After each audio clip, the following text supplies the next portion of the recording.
Айнагүл Садыкованын «Менин айылым» сүрөтүндө жалпак чатырлуу саман үйлөрдүн короолорундагы аялдар жана балдарды көрүп турабыз.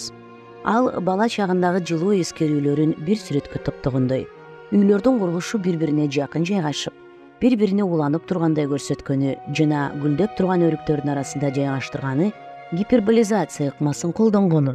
Алдыңкы планда жайгашкан үйлөрдүн ортосунда кууш жолдор бар.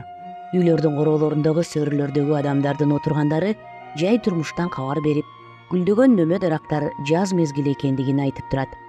Улгайган аялдар жана балдар ар бири өзүнүн иши менен алек болуп жүрүшөт. Жогору жактагы балдар газ жыланды учуруп ойноп жүрүшөт. Кичинекей бала 3 дөңгөлөктүү велосипед тээп жүрөт. Велосипед тепкен баланын жанында улактар оюн салып жүрөт. Эркектер жана аялдар жумушка кетип, үйлөрдө улгайган энелер менен неберелери калган. Сүрөт 1981-жылы тартылган. Үйлөрдүн төбөлөрүнөн чыгып турган сыналгы тартуучу зымдар бар ар бир үйдө сыналгы бар болуп, күндүз тиричилиги менен алектенген тургундар кечинде үй бүлөлөрү менен сыналгынын алдында чогулганынан элес берет. Үйлөрдүн кичинекей терезелеринен үйдүн ичиндеги буюмдар агыш болуп көрүнүп турат. Алыстагы көп кабаттуу үйдүн чети көрүнүп турат. Демек, бул жерге өнөгөнүн жаңы кадамы түшүп жатат. Же бул калаанын койнундагы кичинекей эски айыл. Жаны тынбаган чоң энелердин бири баланы артында көтөрүп жүрөт.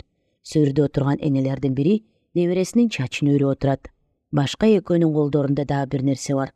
Алар дагы баштарын ылдый салып иш кылып жаткандай.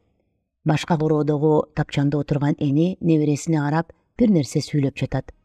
Дагы бир үйдүн чатырында эне отуруп алып бир нерсе жасап жатат.